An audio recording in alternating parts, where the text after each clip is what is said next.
Мен Кудай болдум деген сөз бул хайп эмес. Мен Кудай болгонумду айтып коеюн. Адамдын баарын, адамзаттын баарын мына ушул деңгээлге өт деп атат.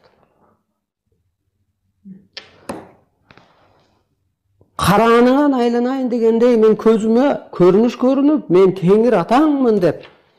Сен чоң аалам бол деди. Бул кандай деген сөз дегенде мына 7 катар аалам бар деп коет кыргыз. Чоң аалам деген мына Кудай чоң энергия экен. Мына чоң аалам бол деди. Ал боюнча дагы көп билдирүүлөр бар. Чоң аалам эмне кылыш керек? Анан ошол өзүмө сиңип кетти да мынтип койду. Көкө теңер ордуна отурду, көңүлү тынчыды деп. Анан мен 2-3 күн тил оозунан калгандай болуп эле сүйлөй албай, ошону айта албай коркуп жүрдүм. Көрдүңүзбү?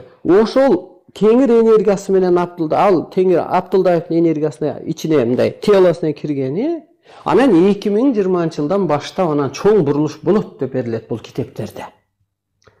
Ошон үчүн силердин энергияңар жок. Энергия дегенди мындай түшүндүрүп коеюн. Мына ошол караан болуп кирип кетти. Ал жан экен, жанагы албарысты бастады дегенде деле караан келет да. Ал алып баскан болот, бир энергия жайгашкан болот. Буга 1-2 далил келтирип кетейин. Ыраазымын мен ошо Алай элине, Алай дагы ошол жөн жер эмес Аксы элине ыраазымын. Жөн жер эмес экен. Алайдан Зүлфия Мамрасул деген чыккан 97-жылдары көзүн адам ата көрүнүп. Анан ошо Зүлфияга мындай деп атат. Адам ата көзүмө көрүндү дейт. Ба көрүнүш катары. Силер көрбөйсүңөр, ошон үчүн силерге жомоктогон. Кара адамга көрүнүш көрүнбөйт. Ушуну эсиңерден чыгарбагыла. Ак адамга көрүнөт. Ал ак да, ал ак. Анан адам ата көрүнөт дагы, анан айтат. Бул 3 периштени сага жайгашат. Сен адамзат үчүн аян жазасың. Ошондо эле айтат. Сен жазып гана коесуң, муну дүйнөгө алып чыкчы, дүйнөнү башкаруучу адамды башка жакта даярдап атабыз деп. Анан кийин ал Баяман Эркинбаевдер чыгышат, ушу окшойт кыргыз деп калды деп. Анан мен барып калам, ошо кезде эле анан Арыстан Алайдын астына Путин жүгүнүп келип атат, баш бармагы жыртык экен, дешип анан ошо Кудай Керимди аныктайт. Эми ошол кезге ошол аялга жанагы караан дегендей периштенин карааны жайгашкандай анан жазып калат. Энергия деген ушул. А сен кара болсоң, жаман сөз сүйлөсөң, пендечиликти кылсаң, жеке кызыкчылыгың болсо, ичиңдеги периште баары качып кетет. А бул аалам үчүн, чындык үчүн гана кылган, кызмат кылган адамга гана бул жайгашат, түбөлүк жайгашат.